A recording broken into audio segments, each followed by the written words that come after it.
a background which fits me. And if you guys have never heard of Guam, look it up. My family's from Guam, and how we say hello is half a day. Half a day, like island, in the islander time, we work half a day. So in Guamanian, I'm going to say half a day to all of you. And I'm also going to say, welcome to Lizzy and Johnny of the Phillips team, Lizzy and Johnny Phillips. Thank you guys for coming on. Hey. Absolutely. Thank you for having us. Love it. So you guys are all in for a treat today. Lizzy and Johnny are in the Thrive Network. If you guys don't know what Thrive is so EXP, 85,000 agents. We are a network, and they are in the network. They're rock star agents with an amazing podcast. They also have a thriving team. They're great leaders. And I couldn't wait to have them on. And Johnny is selling a lot of FSBOs. So you guys make sure that you guys take notes. Tomorrow, if you guys want to get more of this, I will be having a watch party tomorrow from 6 to 7 Eastern Standard Time. And so I'm going to let Johnny and Lizzy introduce themselves. They're going to tell you how to get a hold of them, and also to give their story before Johnny pops into how to get some FSBOs. Take it away. All right. Hey guys, I apologize for the look. We are at the beach. My grandparents just moved here, so we're helping them move in. So I am actually going to pop out and take Liam to go get a special treat so Johnny can actually have a quiet room to be able to teach. So yeah, we're just north of Atlanta, and we now have a team of 4 or 5 agents. That's why we're going. So yeah, we have a team that has been growing. We are attracting younger agents, which is great. They don't have a lot of bad habits that we have to unteach, which is fantastic. And we found that they really, that these younger agents really want to be go-getters. And so they're not afraid to do some things that would maybe be uncomfortable, which I have found that doing for sale by owners and expireds can be. So that's what we've been focusing on. Yeah. So we created this podcast. We're coming up on a year now, and it's same thing, same concept for brand new agents. And it's been a great way. We've attracted a lot of people over to EXP as well. Just naturally through that, because they're looking for a place where someone's going to help them learn what to do as a brand new agent. So we've been doing that, and we've got almost 90,000 listens in just under a year. It's been ridiculous. Yeah, we are. If you go into Apple Podcasts and look up real estate, we'll always be in either the top 5 or top 7. It's really been a lot crazy, of fun. But somehow people like what we have to say. So yeah, today I'm going to be talking about FSBOs, guys. It is something that I probably just started digging into maybe 18 months ago. And it does take some practice, but it has exploded our business. I don't know where everyone's coming from, but I was at Keller Williams before we started with EXP. And there they always said, yeah, the first thing you need to do is prospect and talk to your for sale by owners. But no one ever did any trainings on it. I had no idea what that meant. And I never saw anyone else actually do it. So I certainly didn't do it. But now I am doing it every single day. It's the best and most productive part of my morning. I dedicate until 12 o'clock to make 10 conversations with people on the phone, for sale by owners, expireds, and these are all new ones. Follow-ups don't count. It's just exploded our business. Right now we have 8 listings, 4 pendings, and we're set to do over 40 by the end of the year. Last year we did 32. It's just fantastic. Always growing. And so I have a little educational put together for us to take a look at. And Tanya, if you're good, I'll take it away and we'll go there. All right. All right, guys. So for sale by owners, it really is, it's been fantastic for me, a way for me to get a lot of business. And actually now we'll see that there are expireds coming up as well. So we'll talk about getting in touch with them. The first thing is I will never ever cold call. I hear that all the time. I see it on Facebook. I'm sure you guys are members of these crazy realtor Facebook groups. And anytime someone brings up cold calling, the amount of times I hear, I will cold call, is huge. And of course, that's an option, right? A lot of people can do just their sphere of influence, and that's what we did for a long time. But that will grow organically. But it's going to be slower, okay? And I don't feel like it's a great model. I would rather my business just explode. I want to be the best person in my market center. I don't know, or I don't even have a market center really in my market. And we're getting there, and it's insane. No one saw us coming, but it's because we are tackling the harder to get listings. And if you don't want to cold call, you need to ask yourself why. Is it ego? Is it because you don't think you have to? Or is it because you think it's scary or challenging? It is both of those things. You would be right about that. Or is it 3, you don't know how or where to start? Okay, probably a combination of 2 or 3 of those. Now, why for sale by owners? Because they're easy, guys. If you think about it, these people, we know that they want to sell their house. Their hand is in the air. We know that they at least they have a price in mind. Is it the right price? Is it the wrong price? Well, we can find out. We can figure that out.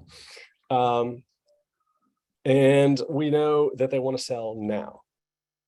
Okay. Some people do circle prospecting and just go out and knock on doors. These are people who have already had their hand up and said, I am ready. I want to sell. Okay. Let's just be the person who sells that house. But we need to think about why. Why are they doing for sale by owners? And it's usually one of 3 things. Either they don't want to pay commissions, they don't know an agent, which is hard to believe because there are more agents than there are houses to sell. But some people don't know agents, or they're just testing the waters. And I think it's important to put yourself in their shoes and realize that makes sense, right? Trying to save on commissions, everyone tries to save money. That makes sense. Just testing the waters, sure, why not? But if that's what they're doing, they're probably not really motivated, and you just want to put them in the pipeline because there's not a lot you can do with it. If they're not motivated, they're not going to sell. So there are 3 ways to find FSBOs. There's Zillow. That is a great resource, as much as we hate Zillow and it works against us. It's a great way to find for sale by owners. A lot of people put them on there and they don't realize that Zillow actually hides their listings. If you've been out there recently, you've seen that there's a tab for agent listings and then other. So they hide these for sale by owners. And it's really powerful to expose that to the people trying to sell on Zillow. Say, listen, you can put this on Zillow, but Zillow's not doing you any favors, right? Anyone who searches your town doesn't see your listing. They have to go digging for it. And they probably don't realize that. Facebook Marketplace, that's another place where you can just cruise through your city and look for sale by owners. They've given you a description of the home. They've given you pictures. These people are just flooding you with information. All you do is have to reach out to them. And then the mailman.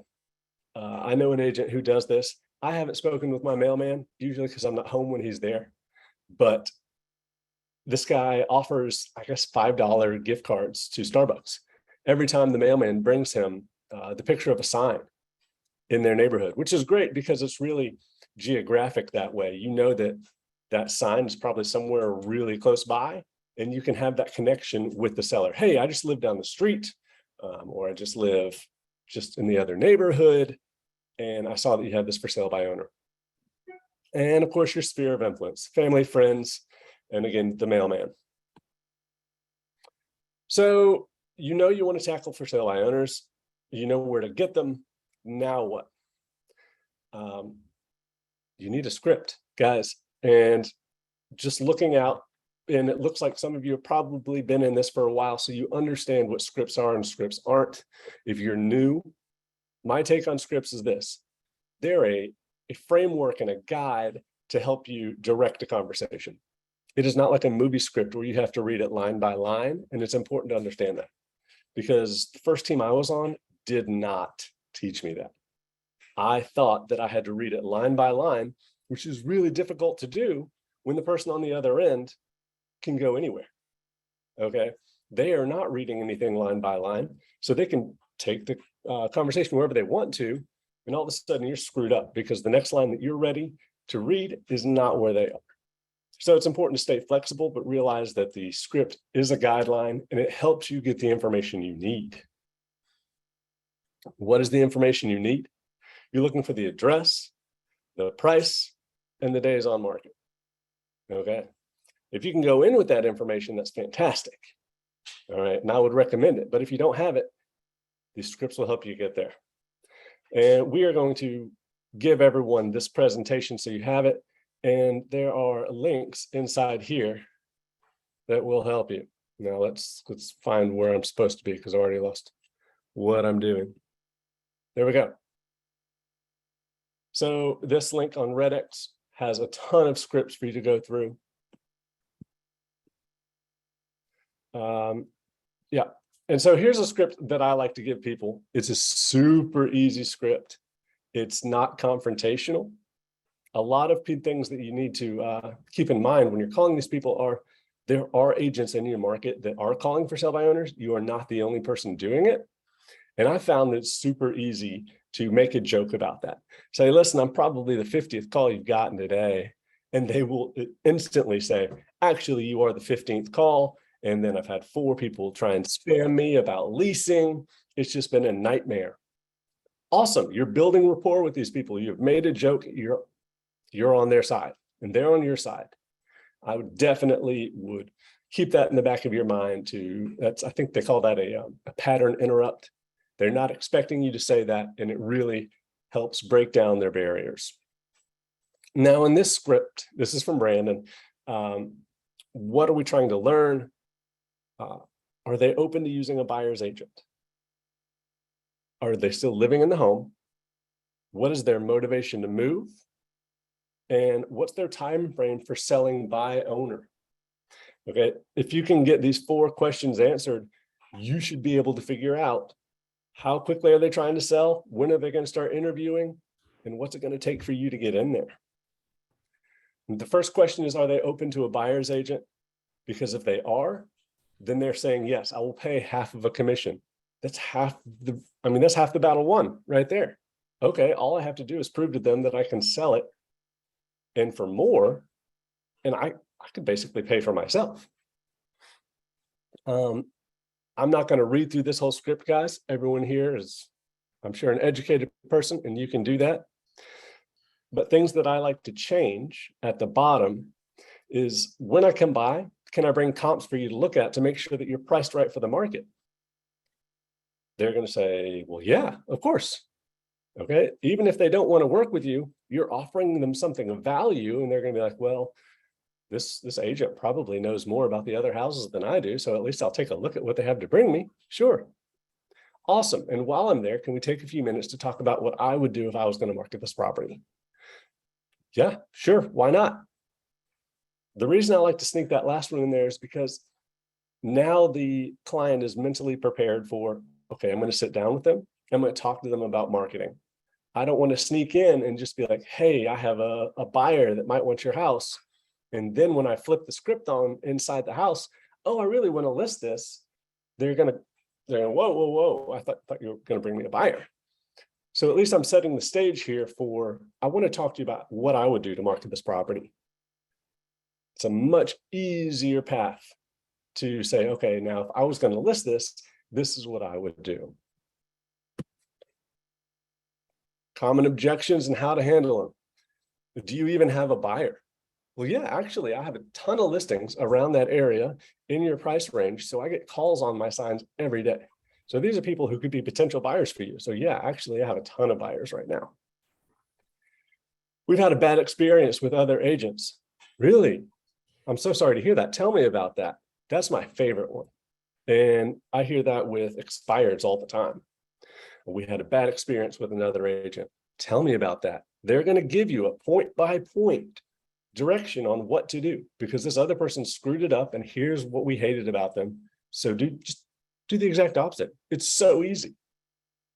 We've sold successfully for sale by owner before. Awesome, cool. Well, talk to me about that. How long did it take?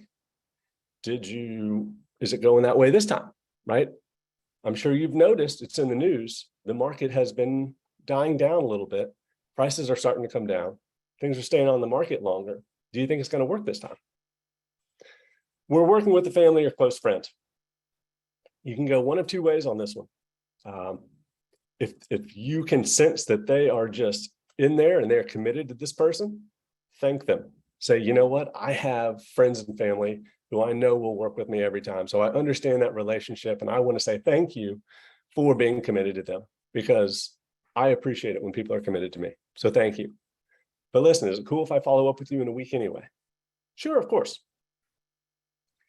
Or you could say, I've had clients that will not work with family or friends because they don't want to know the financial situation, or they're afraid that if the transaction goes sideways, it's going to ruin their relationship.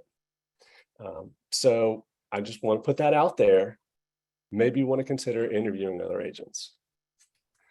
We're not in a hurry. We'll just wait until next season.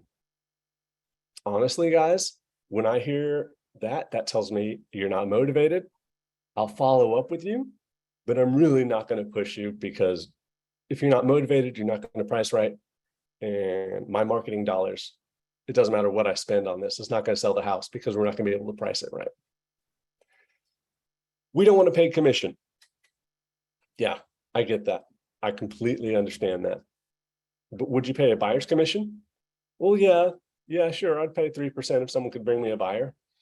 Okay. Well, let's take a look at your pricing.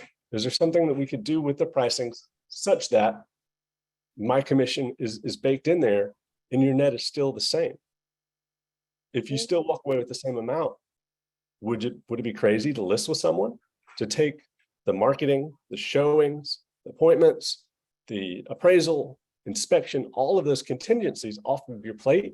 You think it would be worth it? Okay. All right. Well, now we're getting somewhere. We want to negotiate your commission. That's fantastic. Everything is negotiable.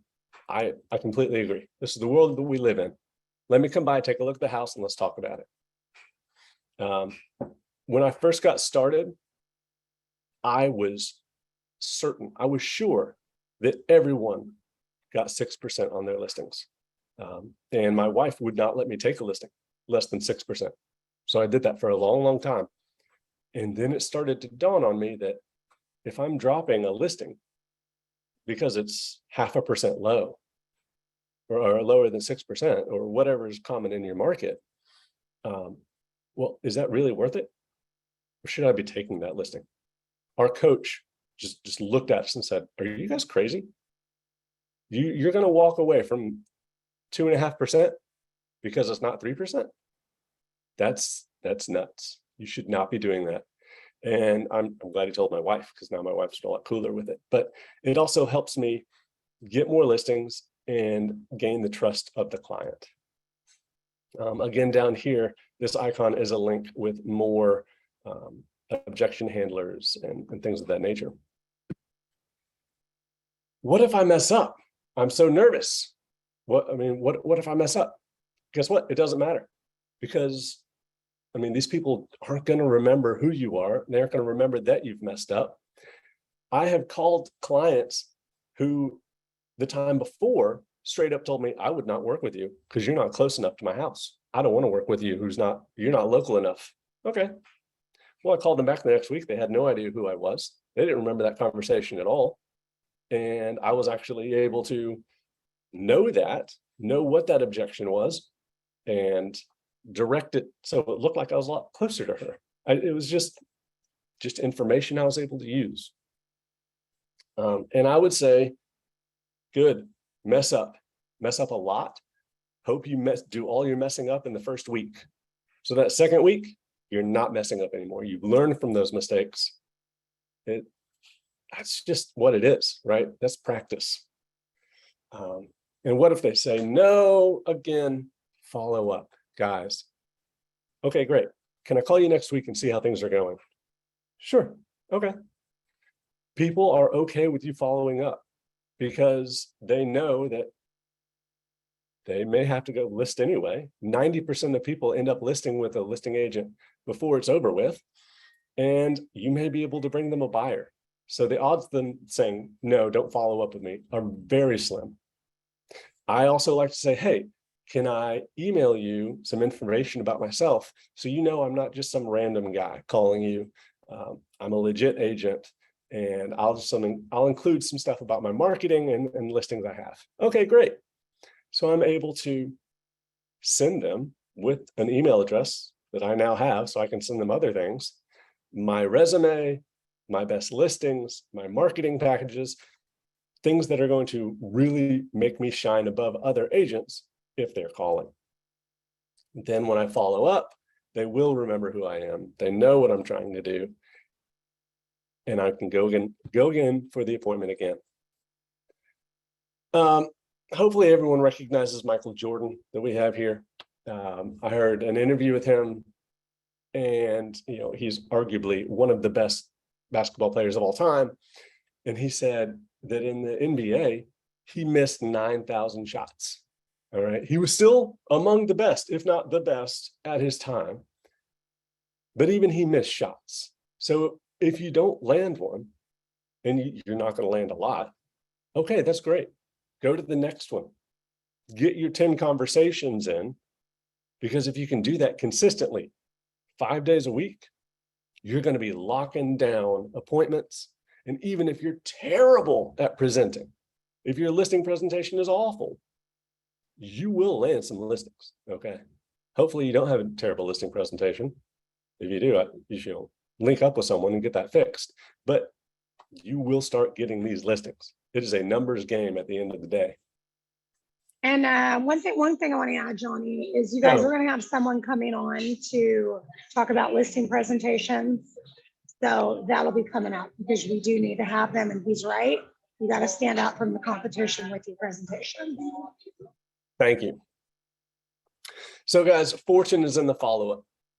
The odds of me getting an appointment on the first call is not great. Okay. If I get a conversation with someone and it's going well, I might get it 25% of the time, which is awesome, right? But I get a whole lot more in the follow-up. You want to be asking them, how long until you think you're going to be interviewing agents? If they say, oh, probably in a month, follow up in whatever half that amount of time is.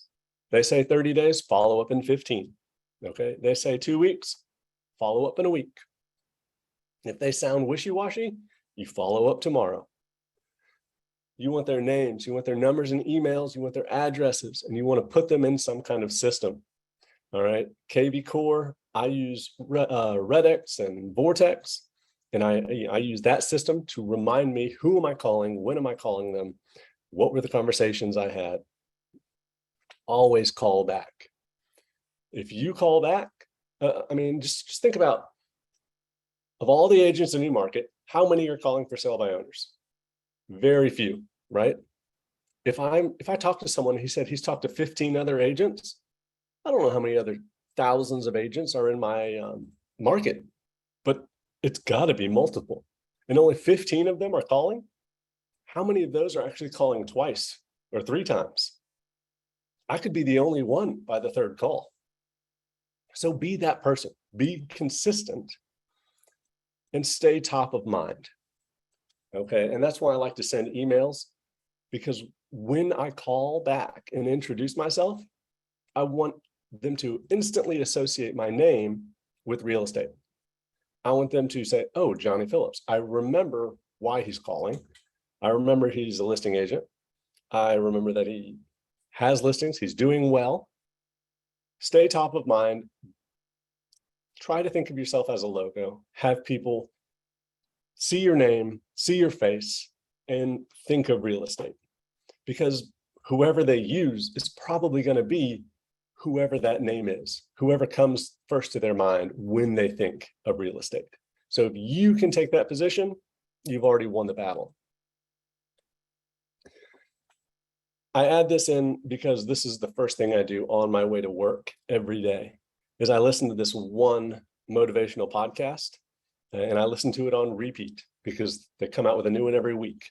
And I will just start I just cycle through them all. It's a great medley of just other and chopped together speeches and just motivational speeches, I guess, from all kinds of different people. I think it's very important to get your mind right. This is a huge mindset thing. I'm not really big into woo-woo or any of the headspace thing, but it is super important for you to be able to go in there and feel confident, feel like you're going to be winning, and just want to dominate it. Because if you go in there scared and meek, you're going to get run over. These people probably don't want to talk to you anyway, so you can't rely on them to build you up. You have to be building yourself up. And this is another just shameless plug about our podcast, where we talk about these things all the time, guys. We talk about our clients, we talk about objections that we get, we talk about successes that we've had, and it's just a fun atmosphere for us to talk about what we're doing in real estate. I encourage you to check it out. People seem to like it. We love our listeners. They shoot us messages all the time. It's super interactive. It's just a fun time. So, wow, you guys are an intimidating group, by the way. A lot of you just look like you've been in this a lot longer than me, and it's tough to come on and say, oh, this is how I do it, but it's working for me. So if I can share that with you and help you be successful, then I highly encourage it. Questions, comments, concerns, go. First, I want to add something. You guys, one thing that I encouraged when you're on these coaching calls, to get on video if you can. We don't care what you look like, if you have a hat on, if you have sunglasses on, but when you're getting coached by someone like this, it's really good to engage, because this isn't the last time you're going to see Johnny or Lizzy. So I'm just going to encourage you to get on video if you can. But one thing that I loved that you said, Johnny, was the fortune is in the follow-up. Mm-hmm. And the bottom line, you guys, is most people never follow up. And Johnny is an expert at that. And 80% of sales are done on the 5th through the 12th contact. And only 12% of salespeople make more than 3 contacts. If you can make more than 3 contacts, you're already on like an upward trajectory. Would you agree, Johnny? Absolutely, 100%. Tell me, what is your average follow-up with FSBOs, or even if you're going after a listing or a buyer? How many times on average do you think you follow up, and what's the duration of how many months? So with for sale by owners, it's pretty important to follow up quickly and often, because again, you're not the only one fighting for this listing, and they have a sign in their front yard. They may be able to sell it before you get there. So this is not like a months long thing that you need to be looking at. You need to be trying to get in that door in the first 2 weeks, or someone's they're going to list with someone. So I would say follow up every 3 days for those 2 weeks. Definitely.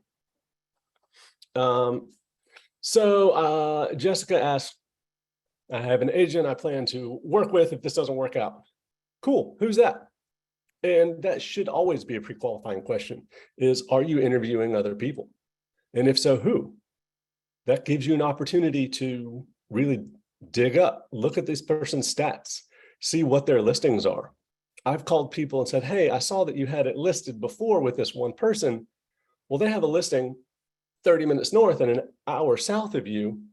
Do you really think that that person was the best choice? I mean, they're all over the place. Do they know your area? Oh, well, no, actually, it turned out to be a random Redfin agent, and I had no idea what I was doing. Okay, great. Well, let's talk about why that didn't work. We could talk about that all day long. And so I'm sorry. I have an agent I plan to work with if it doesn't work. Yeah, like I said, find out about them. If it's a family, a close family, one, I feel bad for that person, because they're going to be asked to do it for nothing all the time. People are like, oh, I'll give it to you, but will you do it for a total of 3%? What, you want me to split 3% with someone else? You want me to give 1.5 to the buyer's agent? One, no one's going to show this house. All right. No one's going to show up to this house. And two, you're asking me to work for free. The answer is no, absolutely not. And sometimes you just have to say, okay, great. Thanks for your time. All right. You can't win them all. Johnny, you actually bring up a good point. So for most of you guys that have been in this business for the last 5 years or know people who've been killing it, we realtors have been order takers for the most part of this last 5 years, right? The market that we're in, it's not an old market, it's a new market, right? We need to start learning how to prospect. And actually in the next couple of weeks, we're going to be doing a class. It's going to be 100 ways to prospect. Johnny, you might not know about this book, but Gene Fredericks wrote it. And it's going to be a series that I'm going to do, 100 ways to prospect. But one thing that you mentioned about working with your sphere of influence, first of all, that's the first place that you should go. But he's right. Until you start prospecting on your own and you start prospecting cold leads, you will realize that people, for the most part, that are friends and family and close to you will try to take your commission. When you start prospecting and selling a house to a buyer or listing a seller that is a perfect stranger, it's just like, it's an epiphany that they don't even ask for your commission. They're easier, they don't hassle you, and you'll actually start liking working with perfect strangers. It is a different world. Would you agree, Johnny? I completely prefer it because you're right. They don't feel as entitled to call you at 9:30 at night to take your commission. Absolutely. Working with strangers is 100 times better. It's a proper business transaction where when you're working with family, they just feel like they can get away with anything. So great word, Tanya, 100%. What are the questions that do you guys have? So Johnny, one thing that I wanted to see what your thought was, okay, because you were talking about if you're going to go with for sale by owners, right? Mm-hmm. And they say, oh, well, I'm going with this realtor, and you're showing them your resume, your marketing piece, everything you've done, and I mean, check out my signs down the road. I have all of these, absolutely, all of these buyers, but for new agents.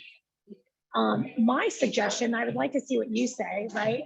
If any of these agents that are new that are going after for sale by owners and going after a listing, one, because Johnny, you have a big downline too, and you're attracting new agents.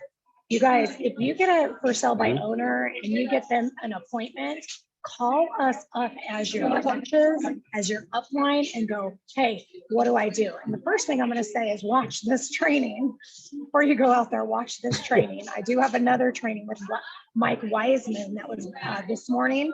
And Johnny, I'll share that with you, and I'll share it with all of you guys. Don't be intimidated that you don't have a background of real estate. That's why you have this Thrive network. That's why you have your upline. That's why you have your mentor. And if you have to, you guys, as new agents, you can co-list it with your mentor, or you can co-list it with an agent in your area. Johnny, what do you have to add to that? I would say that when you're talking to a client, the lines, I have these listings and my office has these listings, makes no difference to them.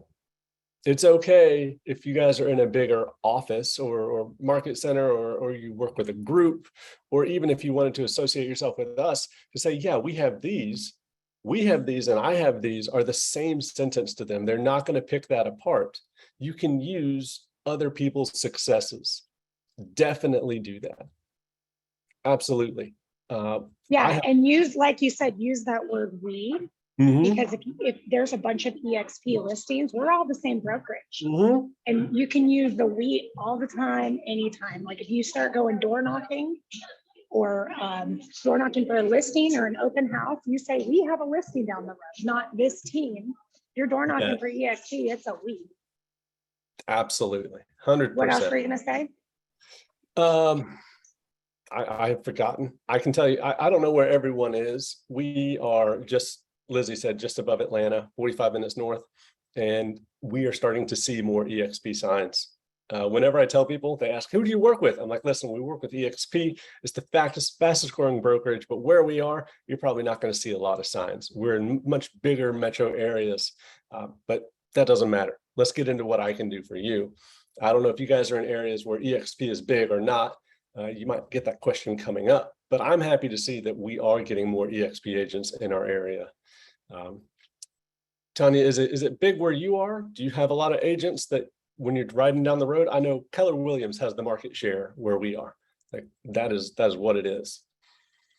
Where I'm at in Jacksonville, it's not that big, but it's known and it's getting bigger. Good. So it's just a matter of you guys have to be confident in your brokerage and confident in your competency to talk about this. And Johnny was talking about it. When you go in, you have to be confident and you have to go in and act like you know what you're doing. And Yes. how do you do that? If one, you're a new broker, or if you're a new agent, or two, you're just getting your mojo back, right? Because a lot of you guys have stepped out of the business either for a year, 2 years, or months. The way that you do that is you guys got to show up on these trainings every week, right? You got to engage, you got to show up, because again, this is a market that we have not seen. So you can take all the trainings from Tom Ferry, Mike Ferry, the Hatch, whoever, right? But you got to stay current on what's happening. I'm going to ask actually Rich to chime in here. So Rich Jenkins is on Jim Black's team, and they are crazy with their team is like one of the #1 teams in their area. Rich, what are you seeing out there with FSBOs? So there's definitely more popping up, but I think they're sitting a little bit longer. I think they're definitely open to conversations, though. You get the ones. I know Teresa just talked with someone yesterday that been on the market 3 days and they're already interested in like meeting with people and talking about listing with an agent. So I think some people put it on and they don't realize the amount that goes into it, or they just get a million agents calling them and they're kind of over it. So, but I think more and more are coming on. So. Well, and Rich, you guys predominantly do cold calling. That's how you get your business, and you're a new agent as well. And Johnny does cold calling. You guys, I want you guys to listen to this. What Johnny said earlier was, you can build your business with your SOI, absolutely, right? But it's going to be slower and it's going to be faster and grow massive if you do cold calling. Rich, can you talk to us a little bit about also how you've grown your business with cold calling and how that will benefit new agents? Yeah, so we're very adamant about, like Johnny said too, he's in the office Monday through Friday, same here, 9 to 12. It's basically, it lives on your calendar. And if you have to move it for an inspection or something, we go like, if you're erased, you must replace. So, you move it to a different time on the calendar. But yeah, the cold calling every single day, we're basically doing it, and it's always adding people to the pipeline. So we do a lot of Sphere stuff also, but really the cold calling is how you're going to get people in the pipeline faster. And how many homes did you sell last year, and how many homes are you going to sell this year? 84 last year, and probably do roughly around that this year. And you've been in the business That's a for how partnership long? with Teresa on here. So Teresa right here. 4 years. Yep. Okay. Awesome. And all right, so we have another this is year 4. Year 4. All right, you guys, so we have another question here. Johnny, I'll let you take that one. Yeah. Thank you, Rich. So do I call them as soon as they hit Zillow? I would say yes. Go ahead and do it. Because like Rich said, it doesn't take long for people to just get inundated with calls from other agents. And they're going to get a lot of calls from people who don't show up to appointments. They're just wasting their time. And these are pain points that you can really put pressure on. You're like, oh, great. Well, how many showings have you had? How many people have called on this house? Have you had any offers from these things? Just put it under a microscope. You've gotten 200 calls today. You had 5 showings, only 2 of them showed up, and you have no offers. How great was that? Do you want to keep doing this for the next 2 weeks? No, they do not. They thought it was going to be easy. They thought they were in the height of the market, and they're not anymore. And even then, it wasn't always easy for them. I love it now that the market is going down, because these for sale by owners, it's going to get harder and harder for them. Now, I wouldn't wish pain on anyone, but it's going to make my job a lot easier. So I'm excited about how much easier it's going to be for us to get more for sale by owners, because things are going to be sitting for longer. And like you said, Brandon, yeah, it is a lot easier going in 2 and 3 weeks later. It is, because by then they are just pummeled, they're tired, and they want to just hand this off to someone else. But in the case that they just put it on for a day or two to see what would happen, don't be the person that waited and missed that listing. There have been so many times when I had someone in the pipeline, but I went on vacation for a week and I came back, and 4 people that I was going to follow up with they've already listed with someone else, because I just took that week off and I didn't do my follow-up, and I shot myself in the foot. You have to follow up. You have to be strategic about it, and just accept the fact that this person is going to list with someone. Okay. It doesn't matter what they say to you on the phone. They're going to list with someone. You want to be that person. So Johnny, I'd like to ask you, you guys are really good with social media, and you had talked about it, right? They're going to go look you up, like, hey, go look up my listings, go look up my website. What are you guys doing on a weekly basis to stand out from the competition with branding and possibly video? And how is that helping your business? Oh, I can answer that very, very easily. We're paying Rozzy is what we're doing. Yeah, no, we had an agent on our team who just naturally was amazing with social media. So when she was on our team, she handled it. She had to move to another state. She's with another EXP group out there. And we just kept her on doing our social media.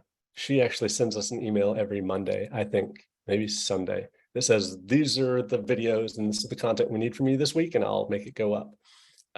So I wish I could go in depth with what that is. That's outside my thing. That's above my pay grade. I just do what I'm told and make my calls in my office. So that was the Lizzy question. I would say go pay Rozzy. That's my advice. Sorry, Tanya.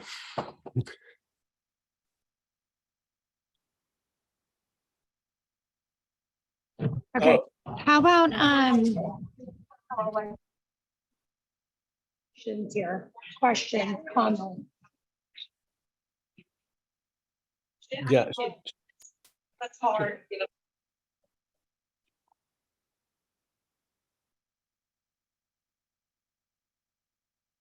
Tanya, am I? Sure. You want to take that? Yeah, I can hear you now. Okay. You want to take Charlotte's question? Down here in the questions. Yeah, Charlotte, you mentioned in the comments, you need to ask these people, how are you pre-qualifying them? How do you know the people you're letting in your house can even afford your home? Are you getting a pre-qualification letter? Are you doing anything for these people? I have seen for sale by owners get stuck in a contract for 30 days, only to find out that these people were never approved with the bank.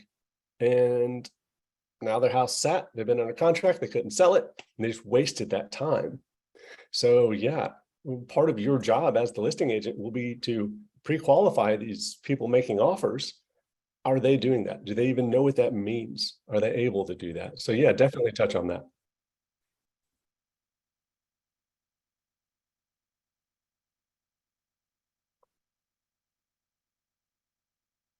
All right, is there anything else that anyone wants to add before I let Johnny go? Johnny, tell them again how to contact you. By the way, if you guys have any referrals in Georgia, tell them where Gainesville is so we all understand where that is. Yeah, Gainesville. Just think of Lake Lanier. All right, if it's on the lake, we'll take care of it. How far is it from Savannah and from Atlanta? And where? So yeah, we are 45 an hour north from Atlanta, and from Savannah, 6 hours. So we're the Northeast. Okay, Northeast. Okay, great. I just put my email in the chat there, and here. And do you want to put the link to your podcast? Yeah, here's my phone number. You can shoot me a text if you like. Let me see if I can pull up this link real quick for you for the podcast.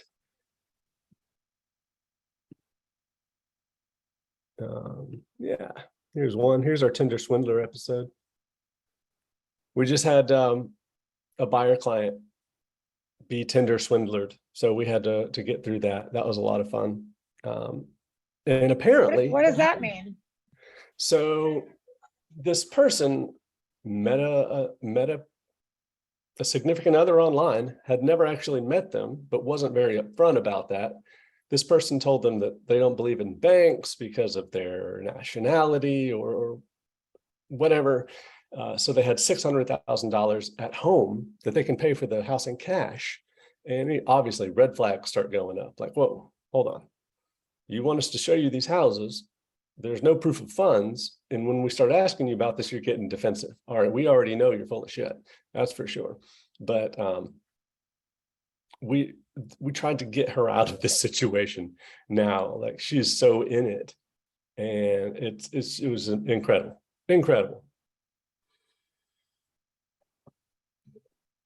All right. Johnny, thank you. I know you're on vacation. This is awesome. You guys, before you guys go, just know that this network, we are going to be connecting you with people in this network as we have been, like Johnny. Next week, we're going to talk about 100 ways. We're going to start the 100 ways to prospect. And then we're also going to have Mike Wiseman, who is also in Thrive, and he's an avid investor. He has a team, and he's going to come on and help you with your listing presentations, or I'm going to actually send you guys a link. So look in your text message, and he did a FSBO, a training today, and they talked a lot about FSBOs as well. And they went into great detail on more scripts for FSBOs. So Johnny, this was amazing. Thank you for your time. You guys still get on Johnny's podcast and continue to connect with me and let us know if you need anything. Guys, thank you so much. I appreciate the time. And this was fun. Thanks, everybody. Thank you. All right, Johnny. I'm gonna go make Thanks, some guys. breakfast.